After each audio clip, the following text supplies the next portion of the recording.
Coastal Kannada ವೀಕ್ಷಿಸಿರುವ ಎಲ್ಲ ಸ್ನೇಹಿತರಿಗೂ ನಮಸ್ಕಾರ. ಕೋಸ್ಟಲ್ ಕನ್ನಡದ ಮತ್ತೊಂದು ವಿಡಿಯೋಗೆ ಸ್ವಾಗತ. ಇವತ್ತಿನ ವಿಡಿಯೋದಲ್ಲಿ ನಾವು ನಿಮಗೆ ನಟ ಚೇತನ್ ವಿರುದ್ಧ ಇದೀಗ ಪಂಪದ ಸಮುದಾಯ ಗರಂ ಆಗಿದೆ. ಈ ವಿಚಾರದ ಬಗ್ಗೆ ಒಂದಿಷ್ಟು ಮಾಹಿತಿ, ಒಂದಿಷ್ಟು ಅಪ್ಡೇಟ್ಸ್ಗಳನ್ನು ನಿಮ್ಮ ಮುಂದೆ ನಾವು ಪ್ರಸ್ತುತಪಡಿಸ್ತಾ ಇದ್ದೀವಿ.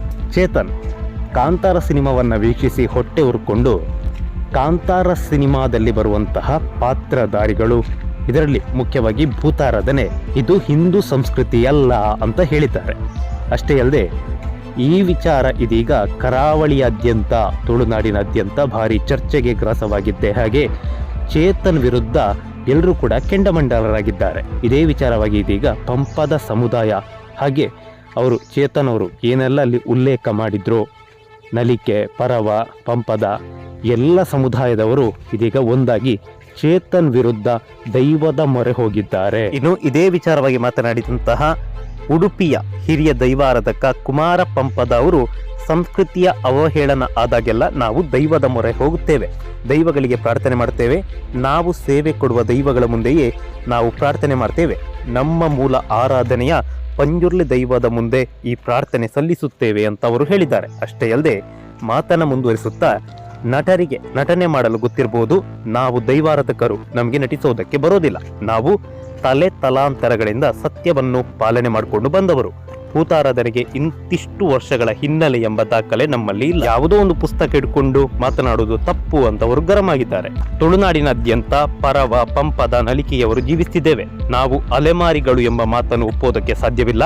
ನಮ್ಮ ಹಿರಿಯರ ಕಾಲದಿಂದ ನಾವು ಹಿಂದೂ ಸಂಪ್ರದಾಯವನ್ನ ಆರಾಧನೆ ಮಾಡಿಕೊಂಡು ಬರ್ತಿದ್ದೇವೆ, ನಮ್ಮ ದೈವಗಳಿಗೆ ಮೂಲ ಶಬ್ದವೇ ತುಳು, ನಾವು ನಂಬಿಕೊಂಡ ಸತ್ಯ ಮೂಲಕ ಚೇತನಿಗೆ ಪ್ರತಿಕ್ರಿಯೆ ಕೊಡ್ತೇವೆ ಅಂತ ಅವರು ಹೇಳಿದ್ದಾರೆ. ಅಷ್ಟೇ ಅಲ್ಲದೆ ನಟ ಚೇತನ್ ಬಹಳ ದೊಡ್ಡ ಜ್ಞಾನಿಯಾಗಿರ್ಬೋದು, ನಮ್ಮ ನೆಲ, ನಮ್ಮ ಕುಲ, ನಮ್ಮ ಆಚರಣೆ ಬಗ್ಗೆ ಮಾತನಾಡುವ ಜ್ಞಾನ ಅವರಿಗೆ ಇಲ್ಲ, ವ್ಯಕ್ತಿಗತವಾಗಿ ಇವರಿಗೆ ನಾವು ಉತ್ತರ ಕೊಡುವುದಿಲ್ಲ, ದೈವದ ಮೂಲಕವೇ ಉತ್ತರವನ್ನ ಕೊಡ್ತೀವಿ ಅಂತ ಆಕ್ರೋಶವನ್ನ ವ್ಯಕ್ತಪಡಿಸಿದ್ದಾರೆ. ತನ್ನ ಪ್ರಚಾರದ ತೆವಲಿಗಾಗಿ ತುಳುನಾಡಿನ ಬಗ್ಗೆ, ತುಳುನಾಡಿನ ದೈವಗಳ ಬಗ್ಗೆ ಏನೂ ತಿಳಿಯದೆ ಸುಮ್ಮನೆ ಒಂದು ಆರೋಪವನ್ನ ಮಾಡ್ತಾ ಇರುವಂತ ಚೇತನ್ ವಿರುದ್ಧ ಅದೇ ಸಮುದಾಯದವರು ತಿರುಗಿ ಬಿದ್ದಿದ್ದಾರೆ.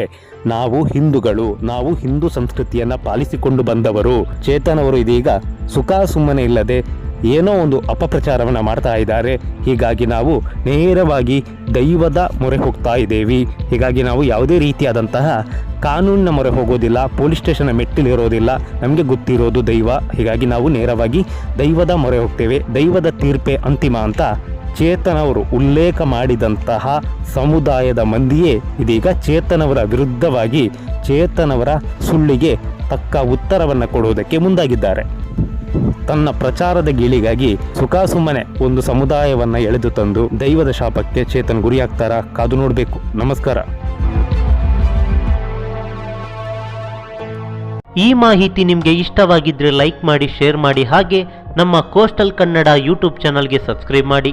ನಮ್ಮ ಹೆಚ್ಚಿನ ಅಪ್ಡೇಟ್ಸ್ಗಳಿಗಾಗಿ ಕೋಸ್ಟಲ್ ನೆಟ್ವರ್ಕ್ ಇನ್ಸ್ಟಾಗ್ರಾಮ್ ಪೇಜ್ ಹಾಗೆ ಫೇಸ್ಬುಕ್ ಪೇಜ್ಗೆ ವಿಸಿಟ್ ಮಾಡಿ. ಧನ್ಯವಾದಗಳು.